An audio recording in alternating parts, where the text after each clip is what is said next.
All right, welcome back. We were looking at Renaissance painters and sculptors. In part one, we looked at Michelangelo and his David, the ceiling of the Sistine Chapel, and the dome on St. Peter's Basilica. And we also looked at Donatello, and we looked at Donatello's David, and we looked at Donatello's sculpture of the equestrian statue of Guatemala. We're going to finish here by looking at Leonardo da Vinci, and we're going to look at Raphael. So let's go into their story. Da Vinci really was a man who could do just about anything artistically. This is a self-portrait. He painted, he invented, he sculpted, he did it all. And we're going to look at some of the cool things that Da Vinci did here. So Leonardo da Vinci, he was a painter, he was a sculptor, he was an inventor, he was a scientist. And that alone really gives us the idea that he was a Renaissance man. But of course, we want to look at some of his specific works of art that really show us what he was able to do. One of the things that really set Da Vinci apart was he was very interested in how things work. We know that he dissected animals, even dissected people, of course, after they were dead. He was known for looking at the veins in a leaf, looking at muscle work. And I think that's really imperative. When you want to try to understand how to paint or sculpt something, you really have to know what's inside of it to make it realistic. And so he was very interested in how things work. Da Vinci's famous works, of course, we have the Mona Lisa, the Last Supper. One of them is called the Virgin on the Rocks. A lot of different Renaissance artists created the Virgin Mary and baby Jesus. So Da Vinci's got a version of that. Raphael's got a version of that. Many different Renaissance artists painted that because, of course, Christianity still mattered. Painting religious subjects like the Virgin Mary and baby Jesus would have been a very popular subject. For those of you who've read the book or seen the movie, The Da Vinci Code featured many of his paintings. A little bit of pop culture in there. We won't go into too much detail with that. So let's take a look at some of Da Vinci's works here. Of course, the Mona Lisa is probably the best known, and it's really one of those bizarre works because it's actually pretty small. It's only 30 inches tall by 21 inches wide. And this was created between 1503 and 1506. It's an oil painting. It is not a fresco. And there's all sorts of little secrets going on here. A lot of people have tried to figure out what's going on with the Mona Lisa. Some people have looked at her smile and noticed that this little half smirk over here must mean something. People have debated endlessly why the horizon line in the back does not match up. People have even suggested maybe she was a man, maybe she was Da Vinci's lover. Da Vinci was gay, so that's likely not the case. But there's been all sorts of theories put out there about what the Mona Lisa stands for. One particular theory suggests that the Mona Lisa is actually a self-portrait of Da Vinci. So here we have a sketch on the right side of Da Vinci that he did of himself as an older man. You can see it kind of matches up to the Mona Lisa. I don't know if this is actually any truth to this, but there have been people that have written extensively on this. And one of the cool things about the Mona Lisa, the way it was painted, and it's going to be hard for us to actually see this here on this video, but if you were to stand on the left side of the room and lock eyes with the Mona Lisa and stare at her eyes as you walk all the way across the right side of the room, or at least the right side of your screen here, her eyes are going to follow you the whole way. And that's a really kind of cool technique that the Mona Lisa is known for. The Mona Lisa is located in the Louvre Museum in Paris today, so it's not even in Italy. And it's definitely highly, highly protected. There's definitely an underground world of art theft that goes on out there, and sometimes these pieces of work, these pieces of art can sell for millions and millions and millions of dollars on the black market, so they have to be protected at kind of at all costs. Da Vinci also painted The Last Supper. The Last Supper is a really gigantic painting. It's actually 181 inches by 346 inches, so you can do the math on that if you want. But we're talking, it's a wall-sized fresco. It's huge. So What's really cool here about the Last Supper is, of course, you can see our horizon line I've artificially drawn in here. Definitely exists in the background, and right behind Jesus' head would be our vanishing point. So as we follow the technique of single point perspective, Da Vinci purposely made this so our eye automatically is drawn to Jesus here in the middle.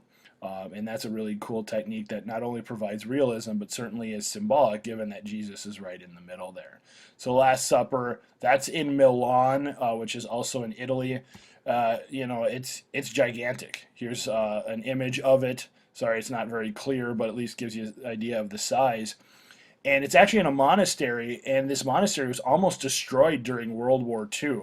It's the only image I could find of this, but this right here is the wall with the Last Supper on it. So they put up this protective scaffold here, and you can imagine if the you know bombing had taken out this wall, we would have lost the Last Supper forever. So we're very fortunate that the Last Supper survived history and World War II. Da Vinci also had countless sketches, again showing us that he knew the human body, he knew anatomy, he knew how to invent, he could do all sorts of different things. So you can see the muscle work here that he was able to draw. He drew and designed many different weapons of war. Some of them were never created. This one's really kind of cool. This is a modern day helicopter, well, what at least resembles part of a modern day helicopter. And people believe if had he built this, it probably wouldn't have flown like a helicopter, but it might have actually had a little bit of lift. So his designs and his drawings really showed that he was an incredibly intelligent man and was an inventor on top of being a very, very famous artist.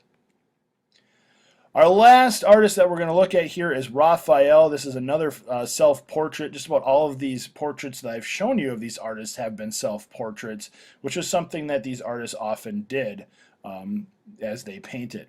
So let's talk a little bit about Raphael. Raphael definitely learned from studying Leonardo and Michelangelo. And I've made this point in my class already, but you have to understand you had to work your butt off to be a strong artist in the Renaissance. I mean, you had to go work as an apprentice in some of these shops of these masters, working for years, perfecting your technique, until finally you were actually considered a master, and then you would be hired by some of the merchants and the Medici and people who wanted you to create art. So Raphael definitely fits that, as he learned from studying Leonardo and Michelangelo. One of his favorite subjects was Madonna and Child. Also, like we said, with the Virgin on the Rocks on the previous artist, Madonna and Child is another Virgin Mary reference here, another religious and spiritual subject that was often used in the Renaissance. The two famous works we're going to look at here from Raphael are the School of Athens and the Marriage of the Virgin. So let's start by looking at School of Athens. School of Athens is really pretty cool. School of Athens it's very big. It was created between 1509 and 1511, and this is supposed to be ancient Greece. And you have all sorts of different characters in here from ancient Greece, including Raphael himself. So I'm going to try to point out some of these. Supposedly, as he created this, we've got our horizon line in the middle, so we know that he's using the vanishing point right here in the middle. We've got, of course, all our eye being drawn to the middle, just as it would in real life. So single point perspective is being used. We've got Aristotle, we've got Socrates, we've got Plato. This over here is supposed to be Alexander the Great. And then way over here in the corner, you can just see him squeaking out the side. You've got Raphael sticking himself in there. So a little bit of a self-portrait in there. But School of Athens is one of the most famous paintings to come out of this time period from Raphael.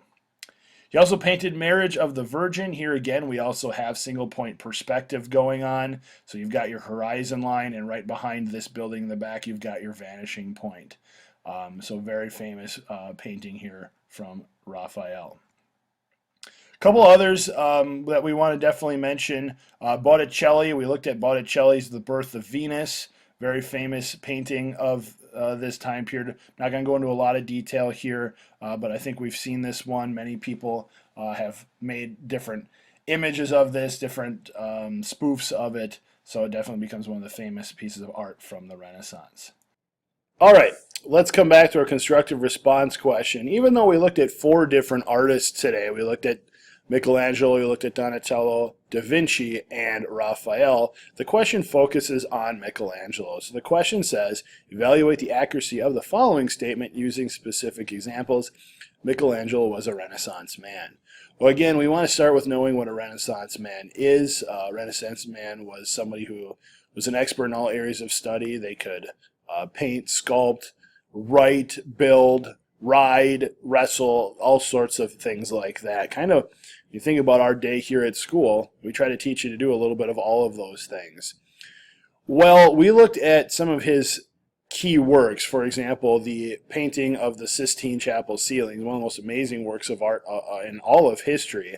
Certainly proves that he was a painter. He could use fresco. We saw the building of St. Peter's Basilica, the dome on top of that. He was the architect, so we know he could build. We also looked at his skills as a sculptor, maybe one of the best sculptors of all time, with the carving of the sculpture David. Absolutely stunning and amazing how real that looks. But what we really have to do here is we have to be careful, because there are other things Michelangelo could do. He was a writer as well. We didn't necessarily look at his skills as a writer. We did mention them. But we didn't talk about his physicality. We didn't talk about how he could ride a horse or how he could wrestle. So is that important to us? We know he could wear many hats as an artist, a sculptor, painter, and an architect, but does that make him a true Renaissance man? And I'll let your opinion come through on that, how you want to describe it. I think you could argue certainly that he was a Renaissance man, could do a lot of different things, but you could also argue that, well, maybe we don't know if he was had those other skills. So it depends on which way you want to go with that. But my opinion, and since I'm teaching this class, maybe that matters, I really do think he was a true Renaissance man, because he could do so many things and was so good at the different things that he built, sculpted, and painted. So that's my 2 cents on it, but we'll use that to kind of wrap things up here today. So hope you learned something. We'll catch you next time.